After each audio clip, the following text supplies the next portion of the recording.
What's up everyone, Rob here from Mishimoto. Today I've got Formula Drift Champion Chris Forsberg in the house with his twin turbo Z. We're going to take a look at the car and see what he's got going on.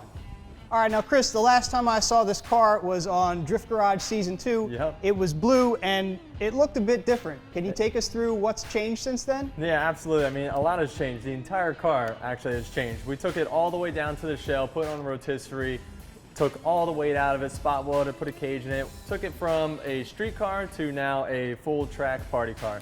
And that's the way, I like to build our cars, so they're more reliable, lightweight, better to drive, and a lot easier to work on them because we kind of get rid of all that extra nonsense that you don't need for a track car that you like to enjoy on the street. And so the first thing that you'll notice is that we took some of the stuff in the front and threw it in the trunk here to really spread out the weight and spread out the heat as well. And that's why I wanted to bring the car down here and show you guys. We put the Radiator in the trunk, we did a rear mount rad setup, dual pass 26-inch Mishimoto Radiator, and with that we have the two 12-inch puller fans, the race line, that have very high CFM, and with that we get a lot of fresh air going through the rear hatch, right through the rad, and into this area that we cut out all the metal, so we get a nice flow right through the back bumper. And like I said, that not only gets fresh cool air through the radiator, it takes a lot of the extra heat out of the front end where we have the intercooler and the oil cooler in place, and it puts that little extra weight over the rear end where we cut all this extra weight out so that we now have a much more controllable drift car. Excellent. Well, I'm sorry we couldn't put together a heavier radiator for you, but aluminum is pretty light. What kind of provisions did you have to put in here to make this work as opposed to having it in the front of the car?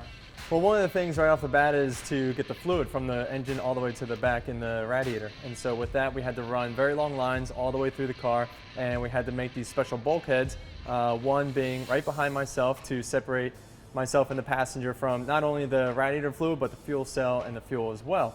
And so one of the extra things we had to make was a separate bulkhead between the rear firewall and the front firewall to keep myself and the passenger separated from all that extra fluid in case there was any ruptures, or obviously keeping the heat away so you don't burn yourself.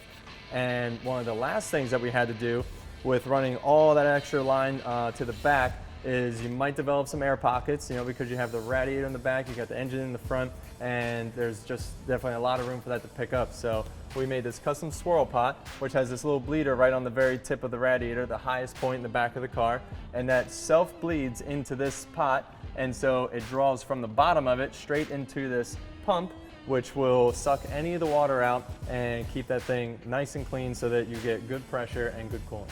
Excellent. Now, you were mentioning before you got the weight in the back here for a little more grip.